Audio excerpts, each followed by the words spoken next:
ओम शांति। मौन इस दुनिया का सबसे ताकतवर अस्त्र है। साफ दिल या स्वच्छ मन, जिसमें केवल आत्माओं का ही नहीं बल्कि परमात्मा का भी दिल जीतने की ताकत है। दुआ, जो इस दुनिया की सबसे ताकतवर खुराक है, उसको लेने या देने का सबसे शक्तिशाली माध्यम है साफ मन। हर पल सफलता दिलाने वाला, असंभव को संभव बनाने वाला साधन है शुभ संकल्प, और उसको उत्पन्न करने का एकमात्र यंत्र है साफ मन। अब मन की सफाई के बारे में गंभीर होकर सोचना चाहिए। जब शरीर बार बार बीमार पड़ता है तो कहते हैं कि शरीर में टॉक्सिन्स जमा हो गए, तो उनको बाहर निकालने के लिए कुछ दिन के लिए व्रत रखते हैं, फास्ट करते हैं।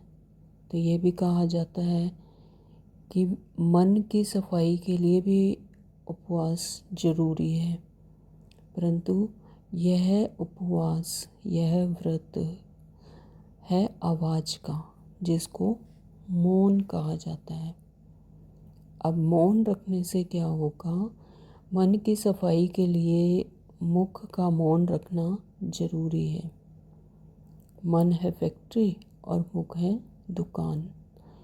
तो फैक्ट्री का सामान दुकान में आकर बिक्री होता है, तो वैसे ही मन में बना हुआ संकल्प, थॉट्स, मुख के द्वारा जो शब्द उच्चारे जाते हैं, तो जब वह दुकान चलती है तो फैक्ट्री भी चलती ही रहेगी। अगर दुकान बंद है तो फैक्ट्री भी बंद हो जाएगी। कहने का मतलब कि व्यापार ही नहीं चलेगा, कि जब तक बोलते रहेंगे तब तक संकल्प भी आते रहेंगे, उत्पन्न होते रहेंगे। लेकिन अगर जुबान बंद है, मौन है, तो मन में जो संकल्प हैं उनकी रचना भी कम हो जाएगी। तो संकल्पों को हम कम कर सकते हैं। तो जैसे कोई व्यापार बंद है और जब फैक्ट्री में मशीनों की सफाई व मेंटेनेंस का काम चलता है ना, तो उसकी जो क्वालिटी है प्रोडक्ट की वो बढ़ जाती है।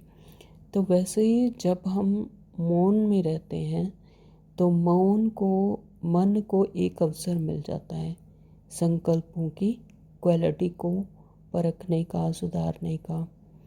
तो संकल्प जो सुधारने से बोल जो है वो भी क्या हो जाएगी, क्वालिटी वाइज क्वालिटी उनकी बढ़ जाएगी, गुणवत्ता उनकी बढ़ेगी।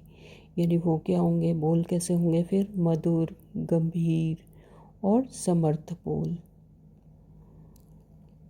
क्या बिना मौन रहे क्या मन की सफाई करना मुश्किल है? अब सभी को यह अनुभव होगा कि जिस दिन छुट्टी होती है ना, ड्यूटी से, कोई भी कारोबार से छुट्टी लेते हैं, तो उस दिन क्या होता है कि घर में इधर उधर जो पड़ा हुआ कचरा है या कोने कोने में जो जाला लगा है या कोई कचरा या सफाई करने की जो जगह है, तो वहाँ पर था पहले भी, लेकिन वो इतना व्यस्त होते हैं कि मन इतना व्यस्त होता है कि वो दिखाई नहीं देता। लेकिन जैसे ही जब छुट्टी हुई तो क्या हुआ कि वो सब दिखाई देने लग जाता है कि यहाँ ये पड़ा है, यहाँ ये पड़ा है, ये करना है, ये करना है। तो वैसे ही जब तक आवाज़ में है तब तक मन जो है बाहर मुखी रहेगा, और मुख की आवाज़ बंद होते ही मन क्या है, अंतर्मुखी बन जाता है। तो बाहर से कोई भी आना जाना नहीं हो रहा है, अंतर्मुखी बनेगा, फिर अपने आप को चेक करेगा। तब उसको स्वयं के कोने कोने से स्पष्ट दिखाई देती हैं अपनी कमजोरियाँ, अपनी विशेषताएं भी, सब कुछ। तो जिससे कि मन की सफाई सहज ही हो जाती है। तो सप्ताह में एक दिन मौन रखना जरूरी है, जिससे कि अपने मन की सफाई हो सके। ओम शांति। Thank you.